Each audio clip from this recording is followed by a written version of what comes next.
Who should I show my poem to first? Let's go to Yuri. Well. Let's see what you've written for today. Yuri stares at the poem with a surprised expression on her face. Do you like it? Christopher, how did you pick up on this so quickly? Just yesterday I was telling you the kind of techniques worth practicing. Maybe that's why. You did a good job explaining. I really wanted to try giving it more imagery. Yuri visibly swallows. Even her hands appear sweaty. I'm not used to this. Used to what? I don't know. It's fine. Take your time. Yuri breathes and collects her thoughts. I know that Yuri likes to think before she speaks, so I offer that patience to her. Yeah, just being appreciated like this, I guess. It probably sounds really stupid, but seeing someone motivated by my writing, it just makes me really happy. Are you saying you've never shared your writing before? Yuri nods. Really? I don't believe it. I really only write for myself. And besides, people would just laugh at me. Do you really think that? Again, Yuri nods. Huh? Even your close friends? Yuri doesn't respond to that. I wonder why. Anyway, do you want to share the poem you wrote today? Yeah, I do. If it's with you. Holy fuck, this is a fucking novel. Okay. The Raccoon. It happened in the dead of night while I was slicing bread for a guilty snack. My attention was caught by the scuttering of a raccoon outside my window.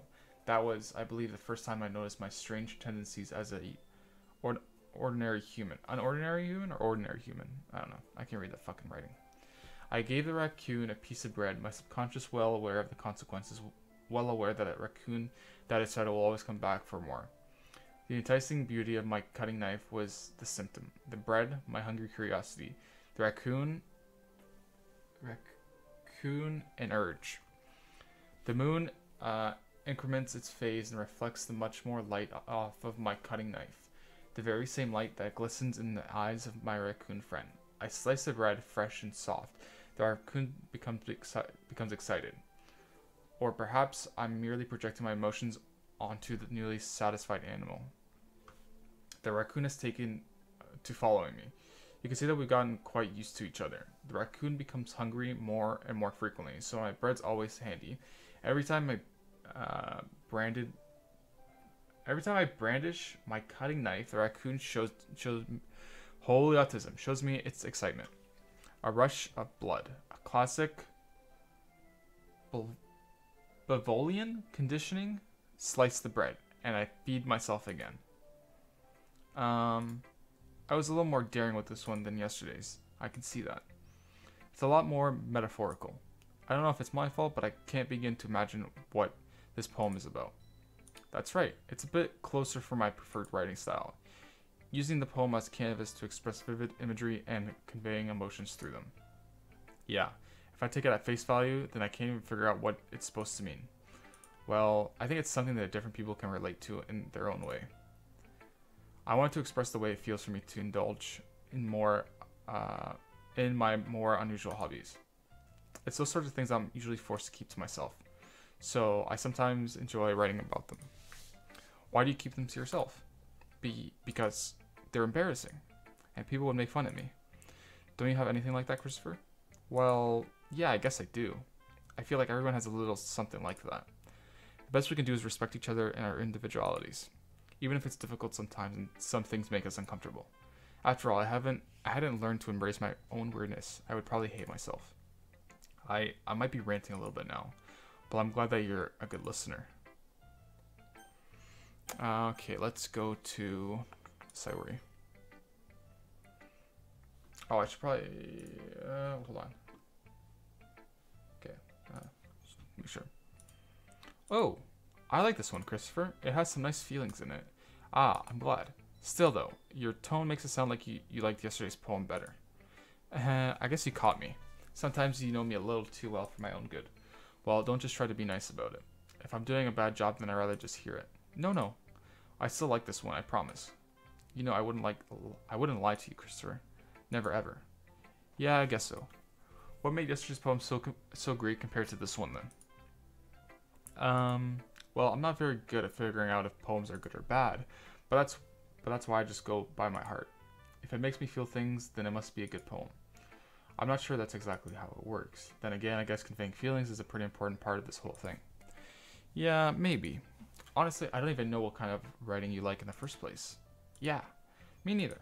Why don't I at least try giving it some thought? Aw, you want to write something for me?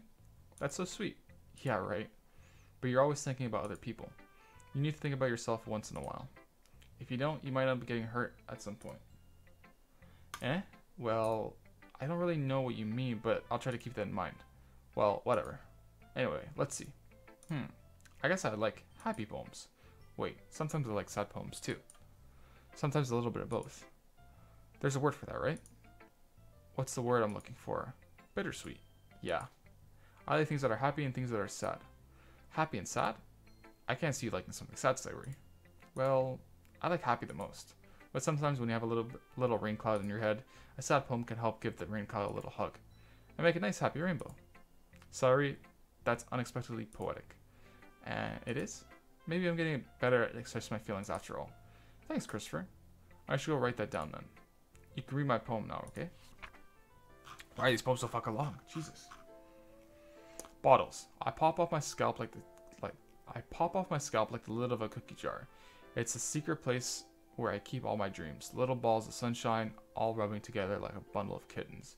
I reach inside with my thumb and forefinger and pick one out. It's warm and tingly, but there's no time to waste. I put it in a bottle to keep it safe, and I put the bottle on the shelf with all the other bottles. Happy thoughts, happy thoughts, happy thoughts, and a bottle all in a row. My collection makes me lots of friends. Each bottle is starlight to make amends. Sometimes my friend feels a certain way, down with a little bottle to save the day. Night after night, more dreams, friend after friend, more bottles. Deeper and deeper my fingers go, like exploring a dark cave, discovering the secrets hiding in the nooks and crannies. Digging and digging, scraping and scraping. I blow the dust off my bottle caps. It doesn't feel like time elapsed. My empty shelf could use some more. My friends look through my locked front door. Finally, all done. I open up and in come my friends. In they come in such a hurry. Do they want my bottles that much? I frantically pull them from the shelf, one after the other, holding them out to each other and every friend, each and every bottle. But every time I let one go, it shatters against the tile between my feet. Happy thoughts, happy thoughts, happy thoughts in shards all over the floor. They were supposed to be for my friends. My friends aren't smiling. They are all shouting, pleading, something, but all I hear is echo, echo, echo, echo, echo inside my head. Holy crap. Sayori, did you really write this? Of course I did. Didn't I tell you yesterday I was gonna write the best poem ever? Yeah, but I mean, I didn't expect something like this coming from you. Monica taught me a whole lot, and I've been really in touch with my feelings recently. I see that. It's almost kind of creepy. Creepy? Well, not exactly. Maybe because I'm so used to being cheerful. Well, never mind. I'm thinking too hard about it. The point is, it came out good, so you should be proud of it. Aw, thanks. I feel like I was meant to express myself this way. It even helps me understand my own feelings a little bit better. Writing is like magic. You've gotten pretty passionate about this, huh? I hope you keep it up. Yay. Writing's the best. I'm gonna keep writing until I die. Haha, don't get ahead of yourself. Sayori's always a bad habit of getting obsessed with something before dropping it in no more than a week later. I wonder if this is one of those times, but seeing the passion in her eyes makes it hard for me to be pessimistic. Let's go to the Tsuzuki's next. I liked your last one better. Really? Well, yeah, I could tell you were a little more daring with this one, but you're really not good enough for that yet. It fell flat. That may be true, but I just want to try something different. I'm still figuring this all out. I mean, I always like the poems that aren't trying too hard. I hate when people try to sound fancier or add more meaning just by using annoying and complicated language. Just make it simple, cute, and to the point. You raise head over heels for all this cryptic nonsense, but I see right through that bullshit, huh? Making a reader look so hard for all this deep meaning is just an excuse to have no meaning at all. I guess that's one way to look at it. Well, everyone has their own opinion, but my opinion is the best opinion. I'm sure you figured that out already. Anyways, here's my poem. Maybe you'll learn something. Holy fuck, another long poem. Whew, my voice is getting shot already. Amy likes spiders. You know what I heard about Amy? Amy likes spiders. Icky, wriggly, hairy, ugly spiders. That's why I'm not friends with her. Amy has a cute singing voice. I heard her singing my favorite song. Every time she sang the chorus, my heart would pound to the rhythm of the words. But she likes spiders. That's why I'm not friends with her. One time I hurt my leg really bad. Amy helped me up and took me to the nurse. I tried not to let her touch me. She likes spiders, so her hands her hands are probably gross. That's why I'm not friends with her. Amy has a lot of friends. I always see her talking to people. She probably talks about spiders. What if her friends start to like spiders too? That's why I'm not friends with her. It doesn't matter if she has other hobbies. It doesn't matter if she keeps it private. It doesn't matter if it doesn't hurt anyone. It's gross. She's gross. The world is better off without spider lovers. And I'm gonna tell everyone. Not bad, right? It's quite a bit longer than yesterday's. Yesterday's was way too short. I was just warming up. I hope you didn't think it was the best I could do. No, of course not. Anyway, the message is pretty straightforward in this poem. I know I have to explain it. Sometimes you can explain complicated issues with much simpler analogies. And it helps people realize how stupid they're being. Like anyone would agree that the subject of this poem is an ignorant jerk. Do you know people like that? Of course. It's about how everyone thinks that doesn't matter. It could be about anything. I wrote it to be easy to relate to. Everyone has some kind of weird hobby or guilty pleasure. Something that you're afraid if people find out. They make fun of you or think less of you. But that just makes people stupid. Who cares what someone likes as long as they're not hurting anyone? And it makes them happy. I think people really need to learn to respect others for liking weird things. Huh, that's funny. Yuri wrote about something similar today. Huh? Did you say Yuri? Yeah. She said her poem was about an unusual hobby of hers. I didn't really get it, but she said something similar to you. That people shouldn't make each other feel insecure about these things. These things. Really? Well, I mean, Yuri's pretty weird, so I wouldn't doubt that she has some weird hobbies. Not that there's anything wrong with that. It's not like I would judge her or anything. Natsuki has trouble finding words. I guess I should try to not be so mean to her. If she feels insecure about her weird behaviors and stuff, I mean, I always hate people who make me feel insecure, and Yuri made me feel insecure yesterday. But the way you put it, it sounds like she learned her lesson. Well, I would say so. Even if her writing style is really different, I'm sure she'll appreciate the message in her poem. It's what I do best, after all. I don't like writing unless there's a good message to take away from it. Like, conveying emotions is important, but I want to make people think, not just feel. Remember that. I'm gonna write a good one for tomorrow, too, so look forward to it. Alright, last one, Monica. There you go. Here's the little tree. Hi again, Christopher. How's the writing going? Alright, I guess. I'll take that, as long as it's not going bad. I'm happy that you're applying yourself. Maybe soon you'll come up with a masterpiece. Ha, I wouldn't count on that. You never know. I want to share what you wrote for today? Sure, here you go. I give my poem to Monica. Alright, great job, Christopher. I was going ooh in my head while reading it. It's really metaphorical. I'm not sure why, but I didn't expect you to go for something so deep. I guess I underestimated you. It's easiest for me to keep everyone's expectations low. That way it always counts when I put in some effort. Haha, that's not very fair. Well, I guess it worked anyway. You know that Yuri likes this kind of writing, right? Writings that full of imagery and symbolism. Unlike Sayori, who likes using a simple and direct words to describe happiness and sadness, Yuri likes when readers are let to derive their own meaning of it. It's very challenging to write like that effectively. Both allowing people to get something out of it by feel, or letting them deeply analyze all the nuarks. It can take years of practice, which I'm assuming Yuri has it at this point. I never really asked though. I'm sure nowhere near her level yet. Don't worry so much about that. You do your own thing. Just keep exploring and learn by trying new things. But anyway, you want to read my poem now? I like the way this one turned out, so I hope you do too. Alright, let's take a look. Hey, it's somewhat short. Save me. The colors, they won't stop. Bright, beautiful colors. Flashing, expanding, piercing. Red, green, blue, and endless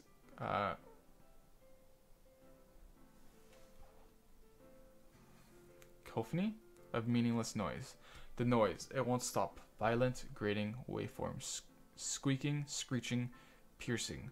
Sin, cosine, tangent. Like playing a chalkboard on a turntable. Like playing a vinyl on a pizza crust. An endless poem of meaningless. Load me. What? Meaningless load me. It's even more abstract than your last one, huh? Haha. I guess it's just the way I write. I'm sorry if you don't like it. No, I never said that. It's just a kind of thing I've never really seen before, I guess. I kind of like playing with my space paper. Choosing where how to space your words can totally change the mood of the poem. It's almost like magic. The way I wrote the lines really short makes it feel like they're trying to speak over the noise. I see. It's still hard for me to tell what it's about, though. Haha. Sometimes asking what a poem is about isn't the right question. A poem can be as abstract as a physical expression of a feeling, or a conversation with the reader. So putting it that way, not every poem is about something. Anyway, here's Monica's writing tip of the day. Sometimes you find yourself acting a difficult decision. When that happens, don't forget to save your game. You never know when you might change your mind, or when something unexpected may happen. Wait, is this tip even about writing? What am I even talking about? Haha. That's my advice for today. Thanks for listening. Okay, everyone, we're all done reading each other's poems, right? I have something extra planned today, so if everyone can come sit at the front of the room. Is this about the festival? Well, sort of. Do we really have to do something for the festival? It's not like we can put together anything good in just a few days. We'll just end up embarrassing ourselves instead of getting any new members. That's a concern of mine as well. I don't really do well with last minute preparations. Don't worry so much. We're gonna keep it simple, okay? We won't need much more than a few decorations. Sayuri has been working on posters and I've designed some pamphlets we can give out during the event. Okay, that's great and all, but that doesn't tell us what we're actually going to be doing for the event. Ah, sorry, I thought you heard about it already. We're going to be performing. Performing? Monica. Yeah, we're going to be having a poetry performance. Each of us are going to choose a poem to recite during the event. But the cool part is we're going to let anyone else come up and recite poems too. Sayuri's putting it all on the posters in case anyone wants to prepare ahead of time. Hehe. Sayuri, who's been coloring a poster, holds it up for us to see. Are you kidding me, Monica? You didn't already start putting those posters up, did you? Well, I did. Do you really think it's that bad of an idea? Well, no. It's not a bad idea, but I didn't sign up for this, you know. There's no way I'm going to be performing in front of a group of people like that. I agree with Natsuki. I could never, in my life, do something like that. Imagining it, Yuri shakes her head in fear. Guys, no, Sayuri. I understand where they're coming from. Remember that Natsuki and Yuri have never shared their poems with anyone until just a couple days ago. It's a lot to ask for them to recite their poems out loud to a whole room full of people. I guess I kind of overlooked that, so I'm sorry. But I still think we should give it our best. We're the only ones responsible for the fate of this club. If we start the event and each put out a good performance, then it will inspire others to do the same. And the more people who perform, the better we'll be able to show everyone what literature is all about. Yeah, it's about expressing your feelings, being intimate with yourself, finding new horizons, and having fun. That's right. And it's for those reasons that we're all in the same club today. We're all in this club today. Don't you want to share that with others? To inspire them to find the same feeling that brought you here in the first place? I know you do. I know we all do. And if that's all it takes, standing in front of a room for 2 minutes and reciting a poem, then I know you can do it. Itsuki and Yuri remain silent. Sayuri looks worried. I guess that leaves me no choice. I agree. I don't think it's too much to ask. I think that Sayuri and Monica have been trying really hard to get new members. The least we could do is help them out a little bit. Well, maybe, but it looks like Natsuki doesn't have any arguments left. Okay, fine. I guess I'll just have to get it over with. All right. Phew. Thanks, Natsuki. What about you, Yuri? Yuri dejectedly glances around at everyone else's expectant faces. So I guess I don't really have a choice. Haha, that's everyone. You're the best, Yuri. This club is seriously going to be the death of me. Oh my gosh, you'll be fine, Yuri. But anyway, let's move on to the main event. I want each of you to choose a poem of yours. We're going to practice reciting them in front of each other. No way. Monica, this is too sudden. Well, if you can't recite your poem in front of the club, how do you expect to do it in front of strangers? Oh no. Don't worry. I'll start off to help everyone a little bit. I'll start off to help everyone feel a little bit more comfortable. Can I go next? Of course. Now let's see. Monica flips her notebook to a specific poem she has in mind for herself. She then stands behind the podium. The title of this poem is The Way They Fly. Monica begins reciting her poem. Her clear, confident voice fills the room.